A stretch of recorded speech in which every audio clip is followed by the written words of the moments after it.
I thought you were a Xhosa girl or a Tswana girl until you spoke. There is a beautiful tale across. I'm a big dreamer. Maybe an adventurer. And I'm an adventurer. The first time you saw Burundi, what did you say? Very, very honored.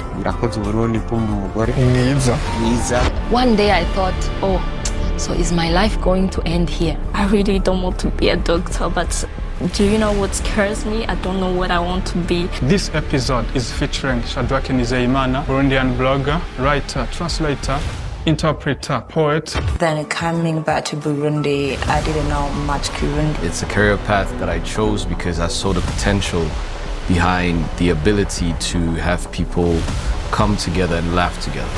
Don't take life that seriously. It's an adventure. What was going through your mind at that moment? I need really to make sure I make my voice heard there. Moses Habyarimana for Voice of America, Bujumbura. I'm called Moses Habyarimana. I'm a journalist who is based in Burundi. Boarding school in the countryside, I would be listening to him. Okay. He was doing readings on air. Before I ever sat down with people, before I interviewed any guest, before the Silver Podcast is what it is today, I saw something. I saw joblessness rising around me. I saw young people finishing school and then sitting home with nothing to do. I saw graduates walking the streets all day with CVs that nobody reads. I saw families losing hope. And also I saw dreams dying in people's eyes. I saw something even more painful. People from my generation leaving the country. Almost everyone living at high speed, searching for jobs, far from home. And when I go back to the place where I was born, only old people remain. When I pass by the field where I used to play football, only birds sing now. This is not only where I was born, it's everywhere.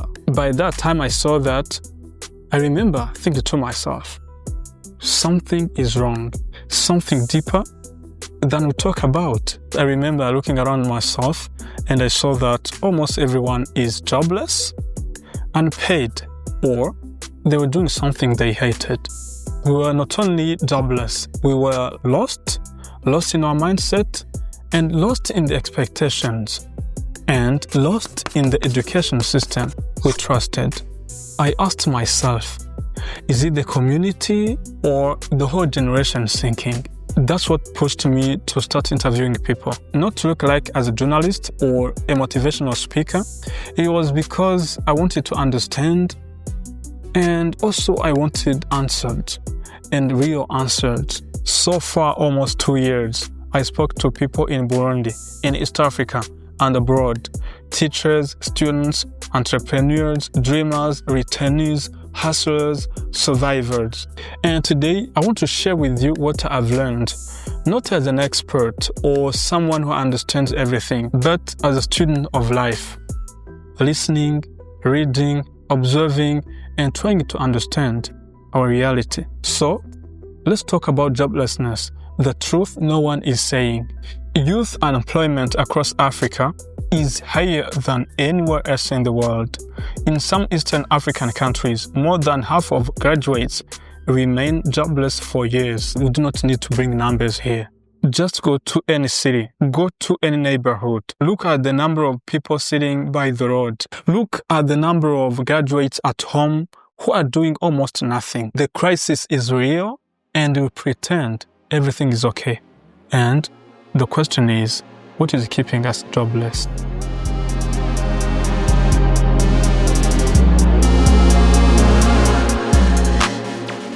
In our society, job means one thing: an office, a desk, a computer, or a chair that rotates. If you are not inside the building with glass windows, people say you're not working. If you do not have a full-time job, also the community considers you as somebody who does not have a job. I interviewed people, they told me the same story. How does your family take your profession? They think that I'm unemployed. Oh, why do they think so? Because it's not a full-time job. Or, if you go back to the countryside where you probably were born to start something, they said that you're failing. There is also something else I saw. I saw that there are people who do not have jobs, for sure, but There are also even others who are jobless in their hearts because the community keeps telling them that what they're doing is not real work. Now, let me give you an example so that you can understand this. When you go to the restaurant, the way people call the waitress, they call that waitress with the tone showing her she has no value. In my neighborhood, for example, the man who sells charcoal, he's called Makara. Just the product. They say Makara, as if that's all it is. In birds, the way servers are spoken to, it shows no respect. Here, I do not mention photographers, content creators, drivers, the way they are treated in the community. It shows no respect. It's like they are playing or they have nothing else to do. What is worse again is when they go to YouTube or they listen to the churches or sermons or motivational speakers, instead of encouraging people to be patient and grow from where they are, they keep pushing and telling them, you need to go from where you are. That's why those people, when you talk to them, they will tell you that they are waiting for something else. And this feeling is as dangerous as having no job at all. In their heart, they start believing, I'm nothing. I need to go somewhere else. I have to run away. I need to live this life. I need to find something elsewhere. This mindset creates a generation that is jobless, both physically and in their hearts. This keeps the circle of joblessness alive. So there is something we need to know. In countries like Burundi, and I believe even other African countries, 80% of jobs are not in offices. They are in agriculture, craft, trade, small businesses, creativity, services, and skills. But many young people do not do jobs. They keep waiting for office jobs that do not exist.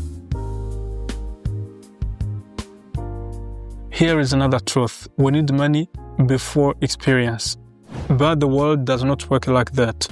It gives you money after you have experience. That is why many refuse volunteering, internships, learning new skills, starting small, serving, practicing. And every guest I interviewed, they told me the same story or just the same thing. They would say like, start small, start from where you are, and you'll be paid later. But our generation needs money first, and this keeps us stuck.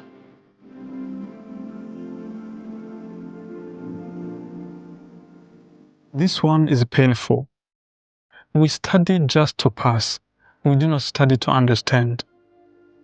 We memorize notes, we remember definitions, and we keep repeating answers. But we don't know how to apply, how to analyze, how to create, and how to solve problems. It's painful, isn't it? Education is not bad, but education alone is not enough. In this world, the people who win are those who learn even outside of school. Another truth is many of us didn't do what we loved or passionate about because parents would say, go and do this because this job will pay you a lot. So we graduate, a degree we don't love, and a future we don't understand.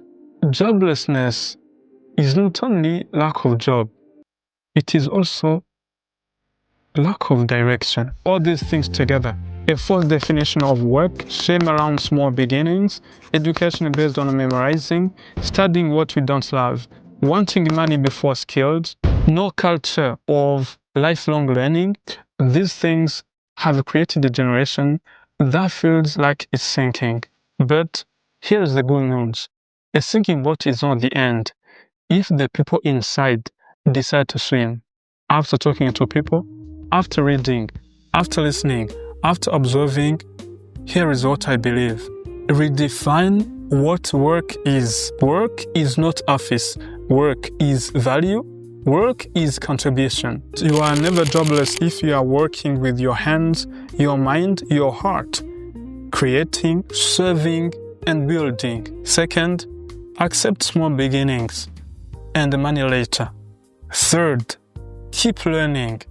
Learning always. Books, courses on the internet, not just to impress people, but because we want to grow. And when we do, our hearts are no longer jobless. After all my interviews, after all that I saw in the community, I have decided just one thing. I will remain a student of life, a student of people, and a student of growth. So, let's keep learning, let's keep trying, and let's keep building, because joblessness in our society, in our generation, even in our hearts, is not the end. It's the beginning of a new way of thinking.